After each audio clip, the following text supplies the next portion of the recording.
Senator Hunter is our state senator of record. We're very pleased to have her here, so let's give her a nice ICB welcome.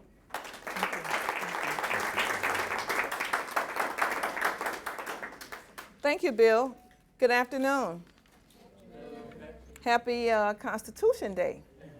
All right. Today is Happy Constitution Day.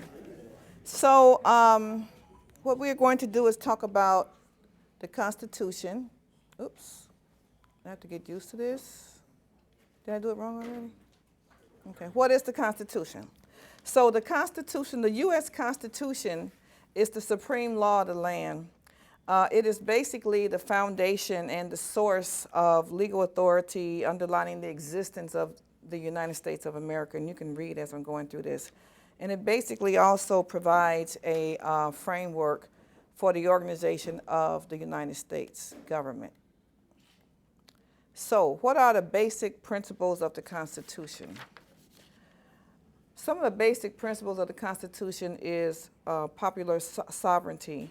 So the government power resides within the people.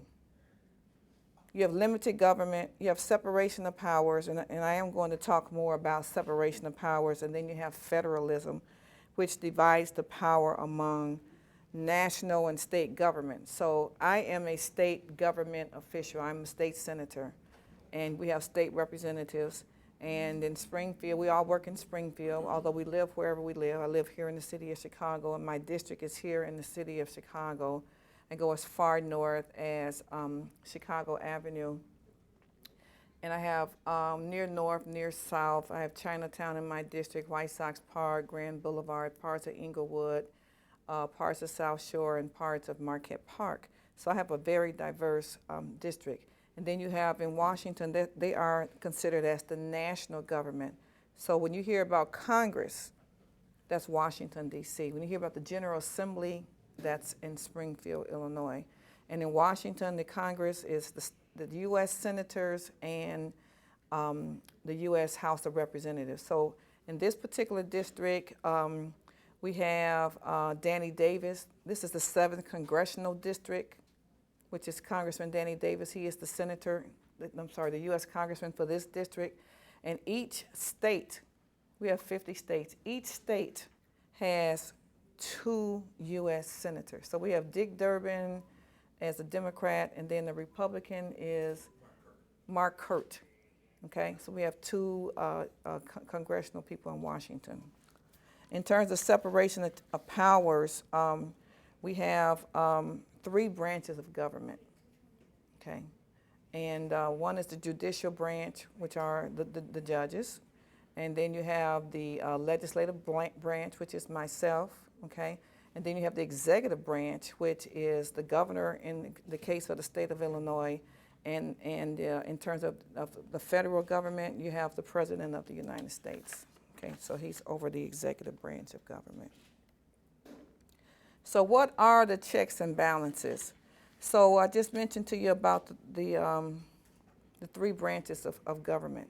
So you have the executive branch right here, and the arrows basically show you how they interact with one another and they communicate with one another. And so they call it the system of checks and balances in the U.S. Federal government. So you have the executive branch, which they're showing the Washington, so that could be considered as the White House or the state capitol.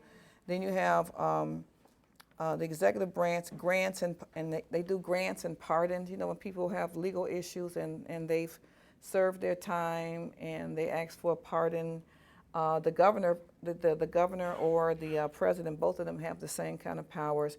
They also appoint judges to fill vacancies in the courts. So you have federal judges and you have state governors. And then on the over here on this side, you have the president. He approves the appointment. So let me just go through this. The authority to bring impeachment hearings, the power to override presidential vetoes and control appropriations, and they ratify treaties, and the president has the power to actually declare war. But they also work in conjunction with the legislative branch, okay? These three are supposed to check one another when they feel as though one of them is out of control. Okay? So, but here, my job here, right here in the legislative branch, we make laws and we interpret laws. Okay? We make laws and we interpret laws. And so you may ask, well, what is a law? Well, a law, and I brought each one of you your own booklet that talks about the Constitution of the United States. We should have passed them out beforehand, but we'll make sure you guys get them. So we pass bills, and so we regulate, we can regulate, like let's see, for example, the expressways. We just regulated that once you get outside of the city of Chicago, the speed limit can go from, it goes to, the max is 70 miles an hour, okay? Beforehand it was 50 or 55 miles an hour. And so you have, in the General Assembly, you have 59 state senators, and you have 118 state representatives, okay? In Washington, you have 100 U.S. senators, and you have 100, and I believe it's 495 U.S. congressmen throughout the entire country. I keep going this wrong. So who wrote the Constitution? It was James Madison, and he's considered as the father of the Constitution. And he helped make contributions to what they call the Virginia Plan and the separation of powers and the Bill of Rights. You all heard of those documents before, right? Right? Okay. So why was it written? It was written after the Revolutionary War. The Articles of Confederation set up the structure of the U.S. government, in which we've just gone through it previously.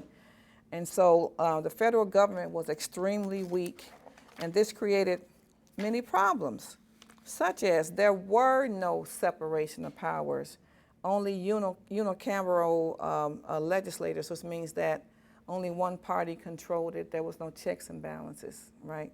And so then you had a weak central government, which meant that the states had more power than the federal government.